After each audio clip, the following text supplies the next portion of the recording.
Here's a story that perfectly captures everything wrong with modern rugby's approach to player welfare. And it's happening right now with one of Australia's brightest young stars. The Wallabies find themselves in an impossible position as rising talent Tom Lynagh faces yet another concussion setback, forcing head coach Joe Schmidt into delicate negotiations with English club Leicester Tigers regarding veteran James O'Connor's immediate future. But here's where it gets controversial. How many head knocks is too many for a 22-year-old player before we start questioning whether the sport is doing enough to protect its athletes?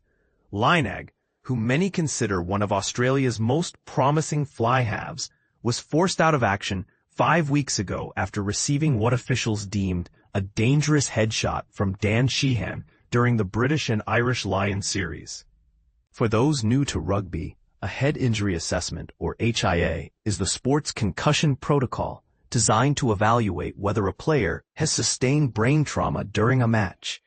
The young playmaker appeared ready to resume his international career when he took the field during Saturday's nail-biting Rugby Championship encounter against Argentina in Townsville.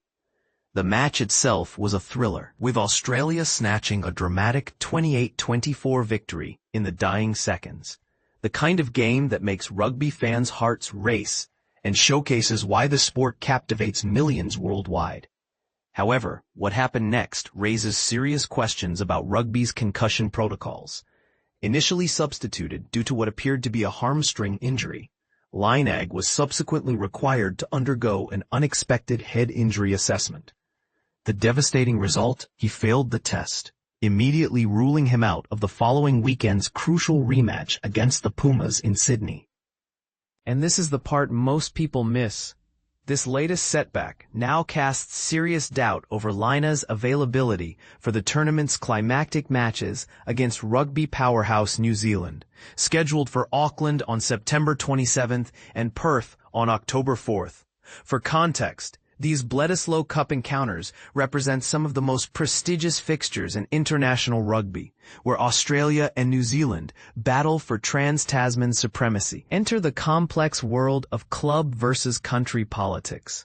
With Lynagh sidelined, veteran campaigner James O'Connor has stepped into the breach, filling the crucial number 10 jersey during Australia's recent two-match expedition to South Africa.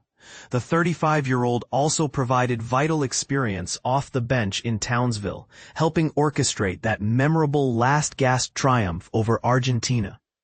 But here's where the situation becomes particularly intriguing and potentially controversial.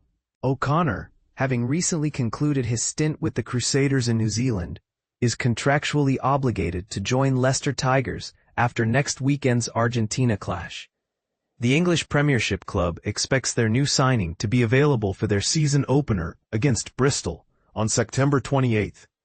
Schmidt now finds himself in the awkward position of approaching Jeff Parling, Leicester's newly appointed head coach, who, coincidentally, served as Schmidt's assistant with the Wallabies until the Lions series concluded, about extending O'Connor's international duties.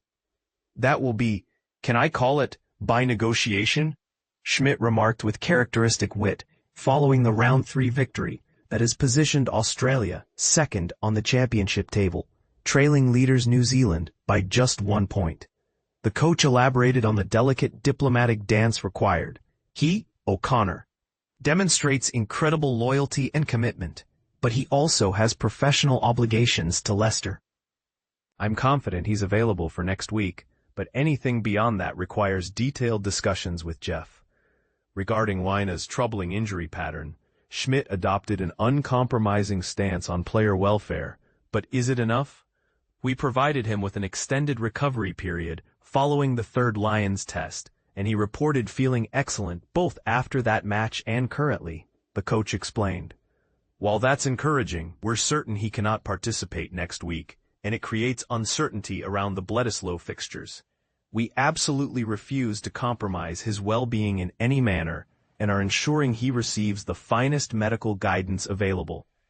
Schmidt was quick to defend his young star's playing technique, addressing critics who might suggest Lynagh's tackling style contributes to his injury problems. His defensive technique is typically exemplary, the head coach clarified. We initially removed him due to hamstring tightness, and the HIA decision came afterward. Tom didn't report any head-related symptoms. I suspect it stemmed from a mouthguard sensor alert. For those unfamiliar with modern rugby technology, mouthguard sensors are cutting-edge devices that measure impact forces during matches, designed to identify potentially dangerous head collisions that players might not immediately recognize. But here's the million-dollar question that nobody wants to address directly. At what point do we acknowledge that some talented young athletes might be accumulating too much head trauma too early in their careers? Lynagh's concussion history includes multiple incidents with his Super Rugby franchise, the Queensland Reds, creating a concerning pattern that extends beyond international rugby. This situation perfectly encapsulates the modern dilemma facing rugby administrators worldwide, balancing competitive demands with long-term player health, while navigating the complex relationships between national teams and professional clubs who pay the bills.